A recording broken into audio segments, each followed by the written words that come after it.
Yang bilang kita mau rusak pada kecele.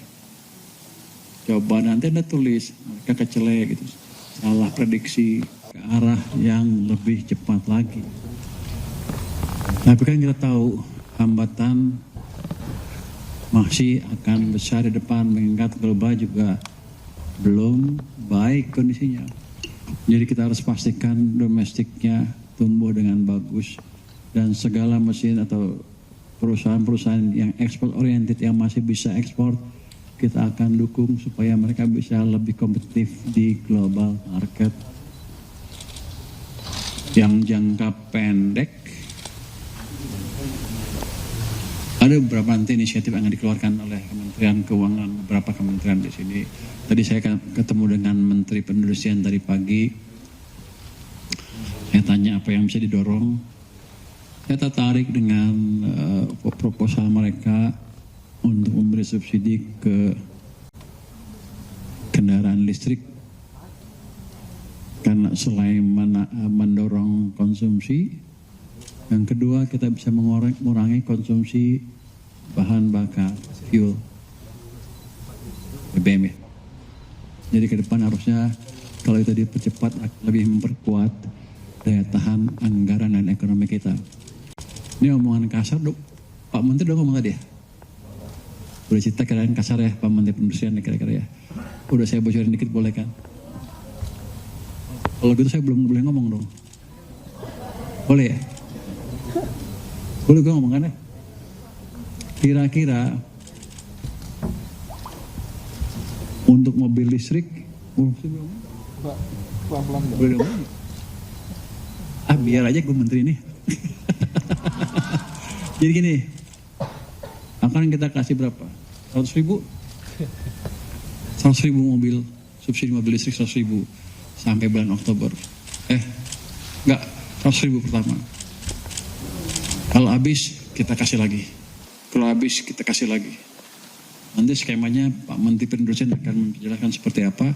Nanti juga Menteri Perekonomian akan memberikan seperti apa. Motor listrik juga sama. 100.000 pertama karena kita kasih. Berapa subsidinya? 5 juta.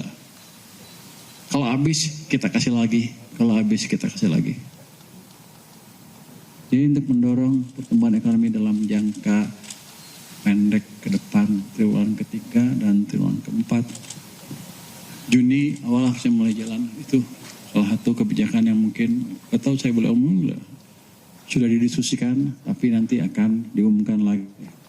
Pak Menteri Perindustrian, Pak Menteri Perekonomian, dan lain-lain. Tapi semangat kita adalah sekarang kita akan memastikan semua mesin ekonomi berjalan. Di demand udah kita dorong, sekarang di sektor manufaktur yang kita dorong lagi. Nanti kami juga akan ketemu dengan industri tekstil, apalagi sepatu, dan lain-lain, di mana mereka memerlukan dana lebih murah untuk peremajaan mesin-mesinnya. Jadi kita akan hidupkan betul-betul sektor swasta juga. Jadi ekonomi bukan hanya didorong oleh pemerintah saja, nanti swasta akan hidup juga. Kan dulu kita janji seperti itu. Pak Presiden juga sudah menginstruksikan strategi seperti itu ya Pak Yuda ya. Saya menjalankan perintah Bapak Presiden aja. Jadi jangan takut dengan tadi 5.61 tadi, kan pasti banyak ekonom tuh yang bilang kita mau rusak pada kecele. Coba nanti Anda tulis mereka kecele gitu. Salah prediksi. Boro-boro resesi malah naik, apalagi krisis. Jadi kalau ekonomi itu jalan, tumbuh, melambat, resesi itu pasti turun, pasti ada. Kalau krisis itu resesi dalam sekali jatuh ke dalam, nanti recover lagi. Nah sekarang masih sana. Sebagian besar saya lihat di TikTok udah bilang katanya kita menuju 1998. Padahal mereka nggak pernah lihat data ekonomi itu 1998. Jadi data ini, pertumbuhan ekonomi triwulan pertama ini menunjukkan bahwa reformasi ekonomi yang dilakukan sudah memberikan dampak ke perekonomian, dan kita sepertinya akan terus mengalami pertumbuhan ekonomi yang lebih cepat. Jadi teman-teman gak usah khawatir. Saya monitor terus data ekonomi dari hari ke hari. Setiap kelemahan kita diskusikan ya Pak. Kita diskusikan semua. Kita cari cara pemecahan yang paling baik seperti apa. Pemerintah enggak takut atau tidak ragu untuk invest untuk menjaga laju pertumbuhan ekonomi kita. Itu yang ekonomi tadi pagi. Tapi besok kita takdir ya. Jadi kesempatan ini saya akan menyampaikan realisasi APBN kita, kinerja dan fakta sampai dengan 31 Maret 2026. Udah telat ya. Kan ya? Telat banget. Ya udah. Kita DPR udah ya. Jadi kita mulai ya. Beberapa kesimpulan utama next. Ini dinamika global. Kita nggak bisa apa-apa tentang dinamika global karena kita nggak bisa kontrol. Waktu saya di IMF World Bank itu ada sesi Menteri Keuangan Amerika menceritakan strategi yang akan mereka lakukan untuk mencapai quote perdamaian dengan Iran. Tapi kalau saya lihat isinya sepihak, seolah-olah Iran diperlakukan sebagai pihak yang kalah perang dengan tuntutan Amerika yang tegas ini. Hitungan saya kan belum kalah perang. Pasti nggak akan tercapai perjanjian itu. Jadi kita mesti siap dengan konflik berkepanjangan dan harga minyak yang masih akan bertahan cukup lama. Saya pikir tadinya sebulan 2 bulan selesai perang ini, rupanya enggak. Pemimpin dunia itu masih kurang bijak juga rupanya. Jadi itu yang kita hadapin sekarang. Jadi makanya setiap effort yang bisa mengurangi konsumsi minyak dalam negeri, kita akan kerjakan. Ini apa di sini? Ya harga minyak tinggi ini setelah semuanya batu bara masih rendah, sempat tinggi rendah. Terus CPO juga agak naik sedikit, tembaga agak naik, nikel naik nggak tinggi-tinggi amat, emas naik tinggi sempat turun. Tapi yang menjadi concern kita utama adalah minyak misalnya. Karena ini mengaruhi APBN saya. APBN saya sudah hitung dengan harga minyak sampai rata-rata $100 per barrel sampai akhir tahun. Jadi masih aman. Saya klarifikasi lagi di sini. Ada yang bilang uang saya tinggal 102. Udah saya bilang berkali-kali itu saya pindahin aja 300 ke bank. 100 sisanya masih di 120-nya masih di BI. Bank masih uang saya. Ada saya dengar kemarin, Bang, uangnya kan udah ada bentuk pinjaman ke tempat lain kan, sehingga nggak ada lagi di bank, atau nggak bisa ditarik. Coba Anda pikir, kalau bank ngasih pinjam satu perusahaan 10 triliun misalnya, perusahaannya dapat 10 triliun kan, uangnya taruh di mana? Di bank lagi. Jadi ada proses penyiptaan uang di situ, jadi uangnya nggak berkurang. Ya, memang kalau saya tarik sekaligus mungkin banknya agak kaget, tapi uangnya masih di situ, nggak ada masalah.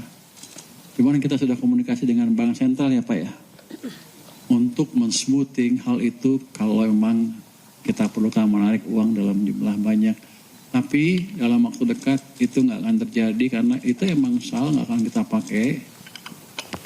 Sementara pendapatan pajak kita masuk terus dari bulan ke bulan dan sampai sekarang masih sesuai dengan rencana anggaran kita. Berikutnya, jadi berikutnya next.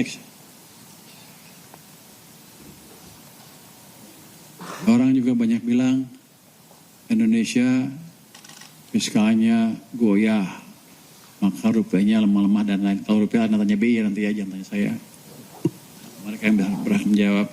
Tapi kalau kita lihat dari ketahanan energi, kita itu amat kuat. Itu nomor 2 tuh, kalau sebelah kanan tuh. Perbandingan ketahanan energi terhadap krisis energi global. Kalau ada krisis global, kita nomor 2 paling kuat dibanding negara-negara lain. Bahkan di atas Amerika, di atas China, di atas Australia, dan lain-lain. Ini keluaran dari mana? Jadi siapa nih? World Bank, bukan ya? JP Morgan. ADB juga melakukan hal yang sama, studi yang sama. Cuma mereka nggak bisa publish, karena kalau mereka publish, nanti negara-negara yang di bawah goncang katanya. Jadi mereka yang di bawah nggak minta, jangan dipublish. Tapi official ADB bilang sama saya, kita di atas, mungkin di top 2 juga. Jadi, di tengah krisis energi dan krisis global ini, kita fondasinya amat kuat. Jadi nggak usah takut. Kita perlu concern, tapi nggak usah khawatir berlebihan. Apalagi yang luar bilang kita mau hancur, mau ini, mau menuju 1998. Saya nggak ngerti itu yang mereka diskusikan itu. Mereka tidak punya data yang akurat. Mungkin 9798 juga sebagian belum pada lahir tuh. Terus nganalisa, tapi tidak lihat pada waktu itu apa yang terjadi di ekonomi kita. Mereka prediksi 998 akan terjadi lagi kan katanya. Anda perhatikan 98 jatuh pemerintahan setelah ekonomi resesi selama 1 tahun penuh. Kita sekarang baru resesi, masih ekspansi, masih akselerasi. Jadi itu kondisi sekarang. Jadi kalau itu bikin cerita, jangan asal bikin cerita. Lihat data yang betul. Datanya seperti itu karena saya mengamati ekonomi dari waktu ke waktu. Jadi kondisi kita stabil, aman. Ada tantangan ya, tapi kita monitor terus, orang kita perbaiki terus dari waktu ke waktu. Kita akan pastikan domestic demand kita kuat dan kita pastikan juga daya saing barang kita di luar negeri akan bagus. Antara lain apa?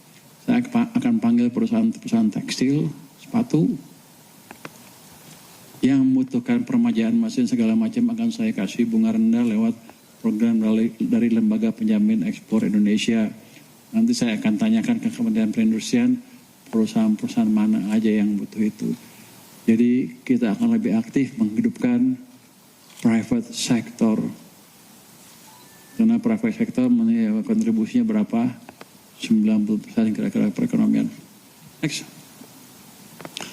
Ini surplus neraca perdagangan menopang ketahanan eksternal Indonesia.